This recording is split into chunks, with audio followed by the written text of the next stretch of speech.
Hi everyone, and today we'll talk about one of the best quality of life and one of the biggest quality of life updates ever in Elder Scrolls Online history since maybe even Tamriel Unlimited, that famous patch where we've started being able to play with different alliances, when we've been able to play different alliances quests with one character from one particular alliance.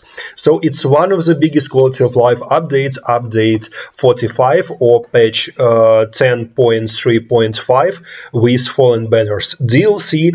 And it's not only about new content, new dungeons, and new prologue quest, but it's also mostly about free-to-everyone quality of life updates. It's a completely new game for everyone. So simply just sit here and listen to this video. It will be more talkative video, so you can simply just listen to it, or you can follow several patch notes and different articles I've been looking through. It will be quite a brief run through different very important changes, because as I already told you, it's really completely a new game right now. So what this new update and the Fallen Banners DLC dungeon pack is about? Of course, it's a new DLC with 2 new dungeons, but it's not dungeons what we're interested mostly about. But if I'm talking about these 2 new dungeons, Exiles Redoubt and Lab Seclusa, it's 2 new dungeons that connected with the main topic of Elder Scrolls Online, of the second era of Tamriel and the Nirn.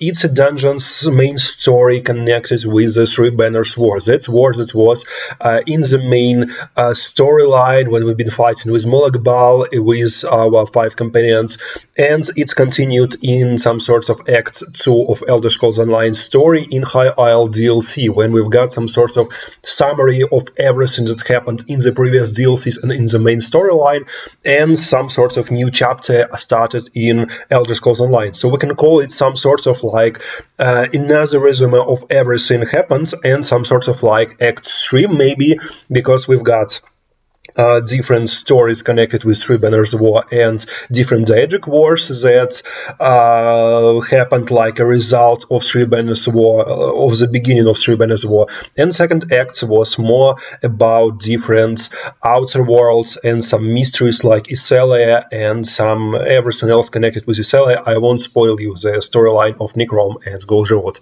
So it's some sort of coming back to the original story, but also given very interesting new context and tons of new wonderful lore about second era and everything happened here in the second era.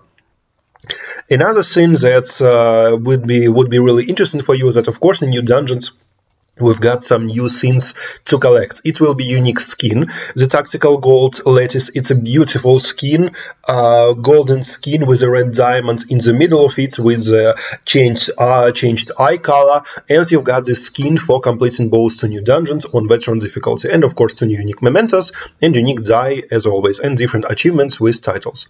But now what's more important? A lot of things changed in the new patch, in update 45. For all the players, it's just a change of the whole game itself. One of the most important is, of course, map improvements. And you remember that previous patch, all the previous time, you've been if you are not using some particular add-ons that covering or hiding some marks on the map, even on the Tamriel map, you can see all the way shrines you've unlocked. Now you can see only one way shrine in every single location, and if you zoom in every single location, you will see very beautiful, very stylish name of this particular region or kingdom. So one of the best quality of life updates of the map itself. Now it's much easier to navigate in Tamriel, and if you need, of course, to port to other different way shrines, simply just open this particular zone map and you will be able to port to this particular way shrine.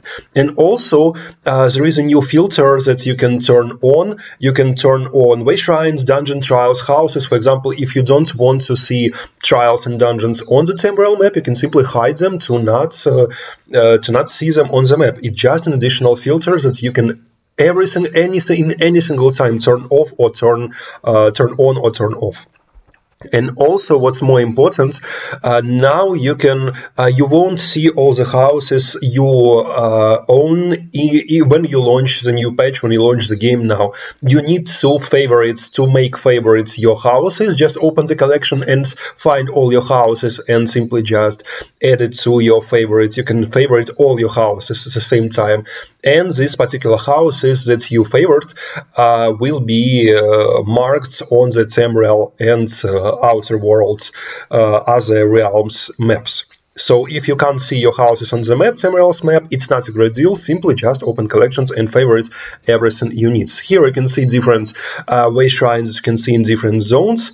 And different locations, some quests. It's not, again, not very big. I'm only here to talk about the major changes and the most important changes. You can read by yourself everything in the patch notes. We're here to only talk about things that really changed the game since the patch update 45. Patch 10.3.5. Another very important thing is, of course, mount speed changes, because in this patch, base mounted speed bonus increased from 15% to 42%. So now your base mount unupgraded, let's call it that way, unupgraded mount, when you simply just create new character, will be much faster. And your fully upgraded mount, we've got almost no changes in its speed, but if you are using different green champion points, champion stars, you will still see some changes and some increases in the mount speed. So sprinting on a brand new mount, you will now have plus 19% in speed increase. Sprinting on a train mount, you will see plus 13% speed increase. Sprinting on a brand new mount with gallop, you will see plus 5% increase in speed, and sprinting on a train mount with a gallop, you will see no changes at all. But sprinting on a train mount with gallop and gifted ride the champion star, you will see plus 1% increase in speed. Another very important quality of life update will be starter zone refresh.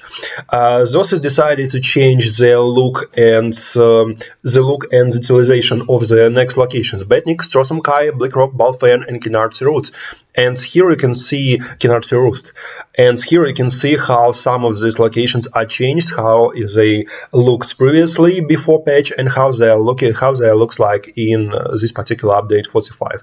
You can see how much utilization was added in the new patch. Here is there are 5 locations changed. It's pretty almost these all 5 locations, they are base locations from the beginning of the storyline of every single alliance you are experiencing playing a new character. If you are starting from the main quest line, or if you are coming to the main quest line, if you are started from another DLC starting quest. So you can see how much details were added. Just visit these locations and check for yourself. They're extremely beautiful. They were beautiful, very beautiful even before patch, but now they're so detailed, and I'm pretty sure that Zosis will change the same way the whole Temporal, so at least base game Temporal. So we'll have the same Temporal, but with some additional changes that will remain their previous look, but add some new, very good, very beautiful, and some very refreshing changes and additions. Another very important thing is, of course, craft green champion points stars that previously needed to be slotted in your 4 slots, but now some of them changed, so you don't need to slot them. You can simply just passively learn them, and they're not taking any additional places in your slots, in your green champion slot. So now you have more slots for everything you need, and you can now fully specialize on something like, for example, crafting or stealing, and you will still be able to upgrade, to have all your mounts upgrades, etc., etc. So now tons of very important green champion point stars, they become passive and not active, so you don't need to slot them.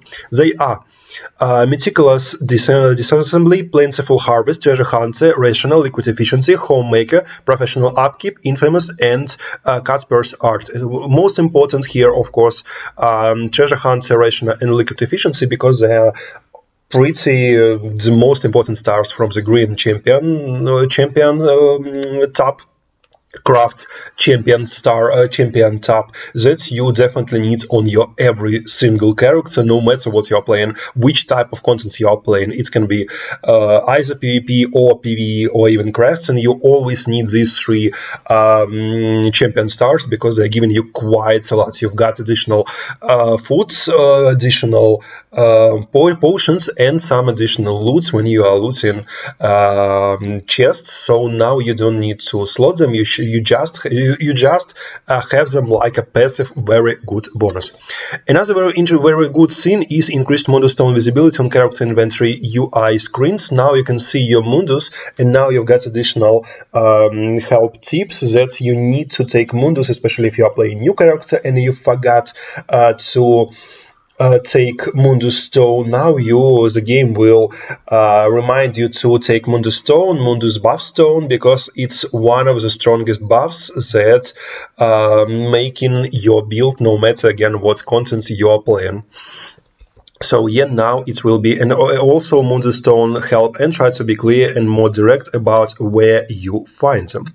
Another very interesting thing is one of the most unbelievable changes in Elder Scrolls Online, because Elder Scrolls Online is already a wonderful story-oriented MMORPG with tons of different stories, even much better stories, most of them even better than in the offline Elder Scrolls games, but also those decided to add some additional responses in various quests, like for example kind response, a supportive, compassionate or amusing response, or merciful or ruthless or even flirty response, like amorous response toward an NPC. I'm pretty sure a lot of you thought about replaying Nari quests and trying to flirt her, but you might be disappointed because Nari is quite complicated character, especially if you played the whole Somerset storyline and you return to Necrom and found her after Somerset and talked to her after Somerset, after the quest, her quest in Necrom DLC in the city itself, in the main capital of Necrom, and if you've spoken to her, you might already understand what I'm talking about. Her response is quite interesting, especially connected with some sort of romantic attempts of your character in previous quest and in previous interactions with Narvi, especially in Vardenfell, in Vivek City. So tons of different new interactions in different quests. So now it's even more RPG than it was before. It was previously, but it already was a wonderful RPG. Now it's even better RPG than it was. Another very important thing is first stages of consoles add-on support, but we will see in the future how it will be realized. But yes, add-ons coming to different consoles, but in the future. Now it's only first stages, building the core to implement this.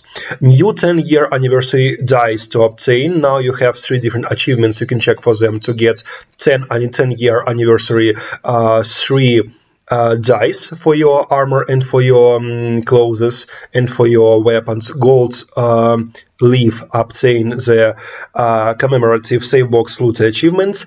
Ebon leather obtain the commemorative activity achievement, and ivory dye obtain a commemorative Mundus missionary achievement. Also, we've got 2 new homes, new furnishings. By the way, quite a lot of new furnishings. 37 new furnishing plans are being sourced in 5 places, and also new mirror more for 6 new mirror more temp recipes. Also always mirror more, it's Italia connected and Gold Road connected thematic, very beautiful furnishings. Every single mirror more temp furnishings, they're extremely beautiful, so definitely check them at least in guild stores if you don't want to grab them by yourself. So 37 new furnishing recipes. been added. And now what's another thing being changed? Some fix. We're not talking about some fixes, but what we're talking about is, I will read the quotation from the patch note because it's quite important. The following effects have been hard-coded to be easier and quicker to calculate, resulting in some minor adjustments in order of operation to combat in combat calculations. The 10% damage reduction all player characters have, and 70% increased damage done with heavy attacks against off-balance targets. But be sure, do remember that off-balance are not broken on the bosses and champions, but so you don't need to use some off-balance passive stars from your champion points to increase your off-balance damage against champions and against bosses, especially if you're coming to trials. Better use something else, but still you've got 70% increased damage done with heavy attacks against off-balance targets. If you can put off-balance on targets, you will be benefiting from this change, from changing the main from changing hard codes of these effects and from these abilities. Some other changes in class abilities, but it's mostly different fixes and morphs, and some additions not very important. Mostly, as I already told you, mostly fixes difference. But what's important for us are some new sets that's coming from the new dungeons. From Exiled Redoubts, we've got some interesting sets, like, for example, Wandererland's Resonance, that's giving us an opportunity on dealing damage with a fully charged heavy attack, places an electric charge on yourself and below your enemy. After 1 second, both charges explode in 4-meter blast, each dealing shock damage to enemies hit. And this effect can occur once every 6 seconds and scales of the higher of your weapon or spell damage. So another very good very strong set that can really good be working on your Magicka 1-bar heavy attack builds. And another very interesting thing is medium set from the same dungeon, from Exiled Redoubt, Gerency Blade Storm. That's while in combat, cast an ability that leaves an effect on the ground, creates a 6-meter spike vortex that deals physical damage over 5 seconds to enemies inside it. And after 5 seconds, enemies with the vortex are dealt additional physical damage over 5 seconds, and it can occur every 15 seconds. And of course, scales of your higher weapon spell damage. Also quite interesting set. Not something that looks really meta-defining, but also there are some build crafting possibilities for this particular set. Another heavy Lucilla's Windshield is very interesting, blocking 3 attacks within 10 seconds, create a 8-meter windshield at your feet for 10 seconds, and enemies within the area, so it's quite obvious it's mostly for PvE tanks, gain minor brittle, increasing their critical damage taken by 10%, and while you are within this area, you gain major protection, reducing your damage taken by 10%, and this effect can occur once every 7 seconds. So it's pretty giving you 100% uptime, so you also not only increasing damage, doing critical damage taken by your target that's standing in the same particular AoE that's spawning below you, but also you are reducing your damage taken by 10%. Again, very strong set for PvE tanks and only for PvE. I can't see it's working in PvP that good, still it has some it might have some use in PvP, but mostly it's quite obvious it's for PvE and quite strong PvE set for tanks. It can be even used in some strongest activities, like for example the latest trial, or some hardest dungeons on hard modes. So, like in Lucent Citadel, or for example, if we're talking about dungeons like in Bedlam Vale on hard modes, it's quite a difficult hard mode. I can see using it at least on the second boss. It would be quite strong on the second boss. On the last boss on hard mode, I would still use something else. Still, it's a very, very good, very strong set. Even there, it can be used if tank is quite experienced.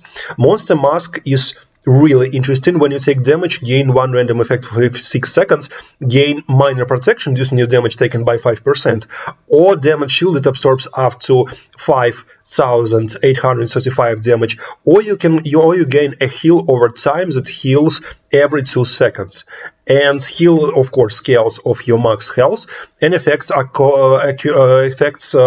procs occur once every 4.5 seconds. So you've getting this, you've getting 2 effects at the same time. You can even have probably, I don't think you will have 3 effects same time, 2 effects at the same time, pretty sure, for quite obvious. You can see uptimes and cooldowns. So quite good set, reminds me of Ancient Guardian or Stonekeeper, really good sets for tanks that can be used even in pinnacle activities, in the most difficult activities in the game. So really good tanking set. Even it can be really good in, of course, PvP. Because also when you take any damage, you get one of the random effects, and in PvP you'll get some damage pretty all the time. From Labs Exclusives there are also some interesting sets. This time it will be heal sets, while in combat casting an ability, it's Fledging Nest.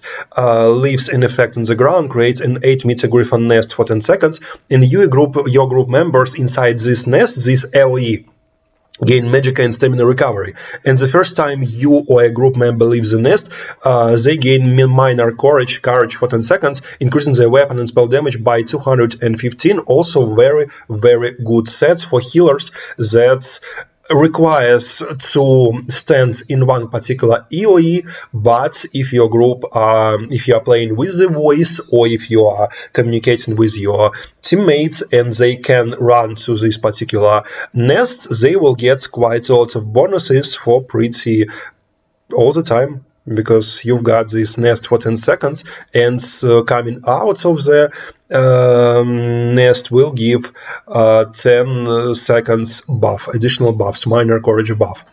And the effect occur once every 10 seconds, so if group is good enough to run to the nest and run out of the nest, uptime of this particular set will be 100%. Another set, medium set Noxious Boulder, is one of the best sets for stamina heavy builds, stamina one panel heavy builds. If you always wanted to play Naz Arcanist with its 1 bar heavy builds, but you wanted always to play, for example, Nightblade or Dragon Knight in stamina Dragon Knight with 1 panel stamina heavy builds, now it's your time. Dealing damage with a fully charged heavy attack creates a 3-meter poison boulder, and after 1.2 seconds the boulder rolls toward until it hits the enemy, and dealing additional damage poison in 6 meters area, and creating a 6-meter pool of poison for 5 seconds, dealing poison damage and applying the poison status effect each second, and this effect occur once every 20 seconds and scales of the higher of your weapon spell damage. So yes, uptime is not great enough, but still it's doing quite a lot of damage. So now, especially on Dragon Knights, to buff all the different toxic effects, and even on Night Blades, you can now, for example, on Night Blades with bow and with other toxic sets, there are quite a lot in the game, quite strong toxic sets, poison sets. Now you can make some crazy things to build not only heavy but in other really strong poisonous builds with heavy attacks. Another sets will be heavy set. Activating synergy gives you up to 3 group members within 12 meters major heroism for 6 seconds, granting 3 ultimates every 1.5 seconds. This effect occur once every 1 second. Quite good set, but there are some much better alternatives even to getting major heroism. Still quite a good set. And Monster Mask Orphean the Tactician, while in combat casting ability that leaves an effect on the ground, summons a tentacle at the target's location, and after 2 seconds the tentacle swings wildly in a 5-meter radius, dealing physical damage and stunning up to 6 enemies for 3 seconds. Enemies immune to stun take significantly more physical damage. Instead, the effects can occur every 8 seconds and scales of the higher of your weapon or spell damage. Really good set in both PvP and PvE. You can use it even in trials on veteran difficulty. Really good damaging set that also can work really good in PvP. Also, some bombers might really like this set. That's with this set you can even chain further your stuns over stuns on big groups, because it stuns up to 6 enemies for 3 seconds. Would be quite good, especially for lovers of bombing in Imperial City. some rewards of the wars. It's rewards you're getting simply from just participating in PvP and getting boxes from any PvP activity. Light sets, when you cleanse a negative effects from yourself or an ally, restores certain ultimate to the targets once every 9 seconds per target. Quite a good healing set, but it might be good in PvP, especially fighting against some builds that put in a lot of negative effects on you. Lamp Knight's Art gain one. I can see it, right? You can see it to yourself. 100,000 offensive penetration and reduce your damage done by 46%. Quite extremely strong set. Yes, 100,000 offensive penetration. It's extremely a lot of offensive penetration with additional damage done reduced. It can be even used, let me say, in PvE as well, especially on some not very penetrative, let's call them, classes. So yeah, extremely good sets from simply just rewards of the warders, so everyone can simply buy it from guild stores or farm from PvP. It's not very difficult. And Black Feather Fight, when you break free, gain 100% movement speed for 7 seconds, and this effect can occur once every 28 seconds. Cooldown is quite a big, but bonus is also really good, but much easier to simply just use Mythic Ring that increases your speed.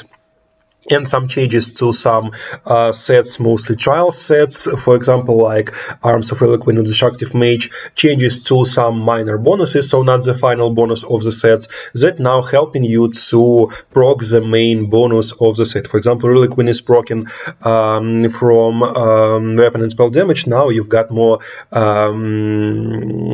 weapon and spell damage, but previously it was critical chance, so now it's much easier to get these particular sets, to reach this particular set requirements to proc the highest possible stat of the set, to proc the final 5th pieces bonus of the set.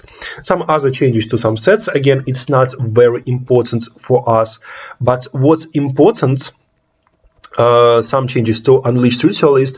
Set now increases your damage done with your summoned pets at all the time, rather than causing your damage to mark enemies to take increased damage taken by your pets for 10 seconds. But what's really important is Way of Fire. That set now only activates of light and heavy attacks rather than any weapon attack. And another thing that happens to Poisonous Serpent, it reduces the damage of hit of the set by 92%. Almost, but it now always applies the poisoned status effect rather than having a 10% base chance. And also the sets no longer activates the 1 second global cooldown for other instant damage proc sets, as it primarily deals damage over time now.